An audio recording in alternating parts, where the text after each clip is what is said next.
Welcome to So AmA aka Denise. I hope you find what you are looking for. Thumbs up the video and share. Now let's get it. Enjoy. MITHRA, commonly known as Mer, is the Iranian deity of covenant, light, oath, justice and the sun. In addition to being the divinity of contracts, MITHRA is also a judicial figure. An all-seeing protector of truth, and the guardian of cattle, the harvest, and of the waters. The Romans attributed their Mithraic mysteries to Zoroastrian Persian sources relating to MITHRA. Since the early 1970s, the dominant scholarship has noted dissimilarities between the Persian and Roman traditions, making it, at most, the result of Roman perceptions of Zoroastrian ideas. Etymology. Together with the Vedic common noun MITHRA, the Avestan common noun MITHRA derives from Proto-Indo-Iranian ** mitram, mitra, from the root mi, to bind, with the tul suffix tra, causing to. Thus, etymologically mitra per mile theta ra means that which causes binding, preserved in the Avestan word for covenant, contract, oath. In Middle Iranian languages, Middle Persian, Parthian etc., MITHRA became Miha, from which New Persian Mer and Armenian Miha, Mer ultimately derive. Mithraic mysteries. The Mithraic cult was of Persian origin, having at its center Mithra, a personification of light worshipped in that country some 500 years before the Christian era. Carried into Asia Minor by small colonies of Magi, it was largely influenced by the religions with which it was brought into contact. For instance, Chaldean astrology inspired much of the occult traditions surrounding the creed of the sun god.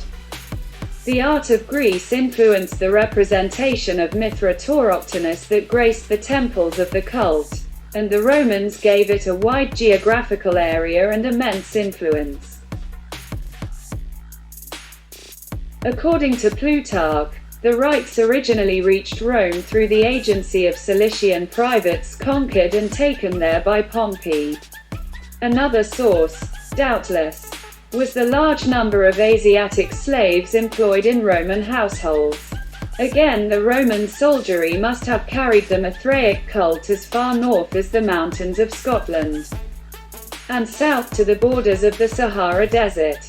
Mithraism may be said to have been the only living religion Christianity found a need to combat. It was strong enough to exert a formative influence on certain Christian doctrines, such as those relative to the end of the world and the powers of hell. Mithra was essentially the divinity of beneficence. He was the genius of celestial light, endowing the earth with all its benefits. As the sun, he put darkness to flight.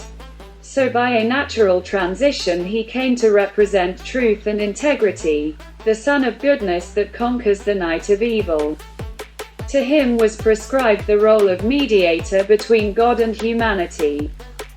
His creed promised a resurrection to a future life of happiness and felicity. Briefly, the story of Mithra is as follows. Mithra sprang to being in the gloom of a cavern from the heart of a rock. Seen by none but humble shepherds, he grew in strength and courage, excelling all, and used his powers to rid the world of evil. Of all his deeds of prowess, however, the one upon which the cult centered was the slaying of a bull, itself possessed of divine potentialities. From the spinal cord of the bull sprang the wheat of the human race's daily bread, from its blood the vine, source of the sacred drink of the mysteries, and from its seed all the different species of useful animals. After this beneficent deed, Mithra ruled in the heavens, yet still kept watch over human beings, granting the petitions asked in his name.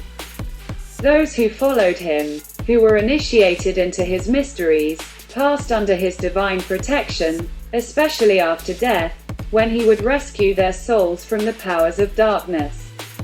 In addition, when the earth failed in her life-sustaining powers, MITHRA would slay a divine bull and give to all abundant life and happiness.